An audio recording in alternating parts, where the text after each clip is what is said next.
बिस्मिल्लाहिर्रहमानिर्रहीम। अस्सलाम वालेकुम everyone, you are watching Kashmir की आवाज़ ऑफिशियल यूट्यूब चैनल और मैं बिलाल हूँ। आज की इस वीडियो में हम तीसरे सिपारे का मुख्तसर खुलासा बयान करेंगे। अल्लाह तबारक ताला हमारी इस कावश को मंजूर फरमाए। तीसरे सिपारे का आगाज़ भी सूरह बकरा से होता है और तीसरे सिपारे के शुरू में अल्लाह ताला ने इस बात का जिक्र किया है कि अल्लाह के बाज़ रसूलों को दूसरे रसूलों पर फजीलत हासिल है। उनमें से बाज़ ने अल्लाह ताला के साथ कलाम किया और बाज़ के दराजात को अल्लाह ताला ने बुलंद फरमा दिया। और ये बात बिल्कुल वाज़ेह है कि तमाम रसूलों में से सबसे ज़्यादा बुलंद मकाम हमारे नबी करीम सल्लल्लाहु अलैहि वसल्लम का है। इस पारे में आयतुल कुर्सी है जो कि कुरान मजीद की सबसे अफजल आयत है। आयतुल कुर्सी की तिलावत करने वाले को अल्लाह ताला शयातीन के हमलों से महफूज फरमा लेते हैं। तीसरे सिपारे में अल्लाह तबारक ताला ने बहुत से अहम वाक़यात भी बयान किए हैं। पहला वाक़या जनाब हज़रत इब्राहीम अलैहिस्सलाम का दरबार नमरूद में उसके साथ अल्लाह ताला की ज़ात के बारे में मनाजरा और मकालमे का है। जिस वक्त इब्राहीम अलैहिस्सलाम दरबार नमरूद में जाकर अल्लाह ताला की तौहीद की तबलीग करते हैं तो इब्राहीम अलैहिस्सलाम अल्लाह तबारक ताला की ज़ात के बारे में कहते हैं, मेरा परवरदिगार ज़िंदा भी करता है और मारता भी है। जवाब में नमरूद कहता है कि मैं भी मारता हूँ और ज़िंदा करता हूँ। इस जालिम ने एक मुजरम को आज़ाद कर दिया और एक बेगुनाह को मौत के घाट उतार दिया। इब्राहीम अलैहिस्सलाम इसके मकर को देखकर कहते हैं कि बेशक अल्लाह ताला सूरज को मशरक़ से लेकर आता है और बस तू उसको मगरब से लेकर आ। यह बात सुनकर नमरूद के लबों पर चुप की मोहर लग जाती है, इसलिए कि वो जानता था कि इस मुतालबे को पूरा करना नामुमकिन है। इस सिपारे में अल्लाह ताला ने हज़रत उज़ैर अलैहिस्सलाम के उस वाक़े का भी ज़िक्र किया है कि वो एक उजड़ी हुई बस्ती के पास से गुज़रे और कहा कि ये बस्ती क्यों कर दोबारा ज़िंदा होगी। अल्लाह ताला ने उज़ैर अलैहिस्सलाम को 100 बरस के लिए सुला दिया और फिर उनको दोबारा ज़िंदा कर दिया। हज़रत उज़ैर अलैहिस्सलाम और जनाब इब्राहीम अलैहिस्सलाम का वाक़या ये बात समझाता है कि अल्लाह ताला के लिए क़यामत के दिन मुर्दों को ज़िंदा करना मुश्किल नहीं है और जब अल्लाह ताला इंसानों को ज़िंदा होने का हुक्म देंगे तो मुर्दा इंसान बिल्कुल सही हालत में उठकर खड़े होंगे।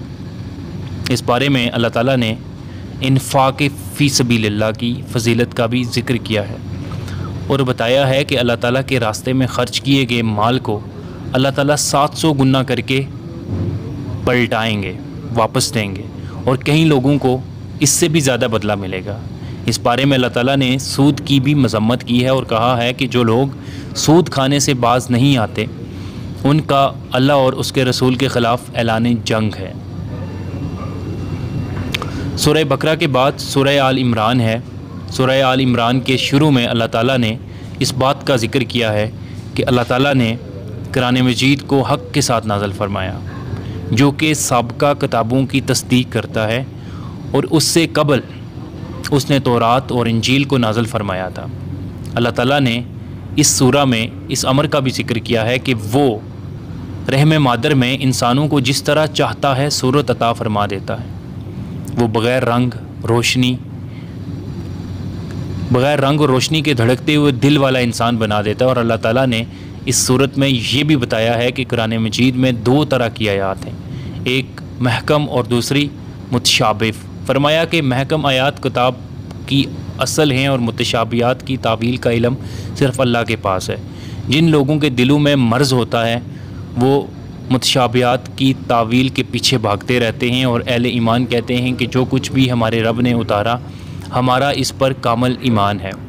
इस सूरत में अल्लाह ताला ने बताया कि अल्लाह के नज़दीक दीन सिर्फ़ इस्लाम है, इसलिए जो आखिरत की फ़लाह व बहबूद का ख्वाहिशमंद है उसको इस्लाम का रास्ता इख्तियार करना होगा।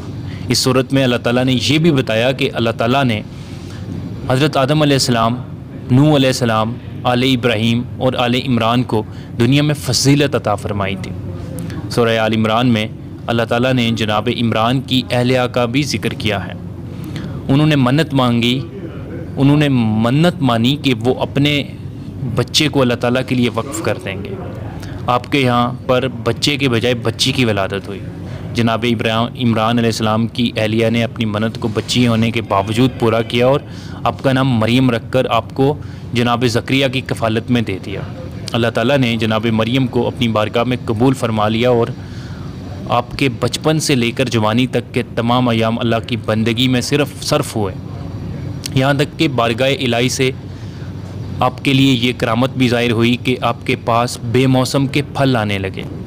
हज़रत ज़करिया अलैहिस्सलाम जो मरियम अलैहिस्सलाम के खालू भी थे, एक दिन उस महराब में दाखिल हुए जहाँ सैयदा मरियम अलैहिस्सलाम इबादत में मशगूल रहती थी। उन्होंने सैयदा मरियम से पूछा कि आपके पास ये बेमौसम के फल कहाँ से आते हैं? कहा अल्लाह ताला की तरफ से आते हैं, वो जिसको चाहता है बिला हिसाब रिज़्क देता है।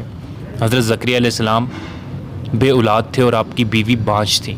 सैयदा मरियम के पास बेमौसम के फल देखकर जनाब ज़करिया अलैहिस्सलाम भी रहमत इलाही से पुरुम्मीद हो गए और आपने दुआ मांगी कि ए मेरे परवरदिगार, मुझे भी अपनी तरफ से पाक औलाद अता फरमा।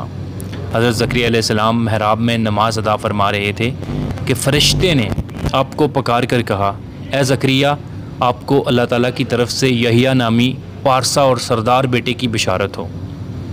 हज़रत ज़करिया अलैहिस्सलाम उसके बाद 3 दिन तक खलवत नशीन होकर अल्लाह के ज़िक्र और तस्बीह में मशगूल रहे। उसके बाद अल्लाह ताला ने जनाब मरियम के यहाँ सैयदना ईसा अलैहिस्सलाम की मौजज़ाती वलादत का ज़िक्र किया है। सैयदा मरियम का दिल इस बात को कबूल नहीं कर रहा था, लेकिन अल्लाह ताला ने उनको बिन शोहर के एक बेटा अता किया जो अल्लाह ताला के हुक्म से कोढ़ और बर्स के मरीज़ों पर हाथ फेरते तो वो शफायाब हो जाते हैं। हज़रत ईसा अलैहिस्सलाम बनी इसराइल के लोगों को अल्लाह के हुक्म से घर में खाए जाने और बाकी रह जाने वाले खाने की भी खबर देते थे।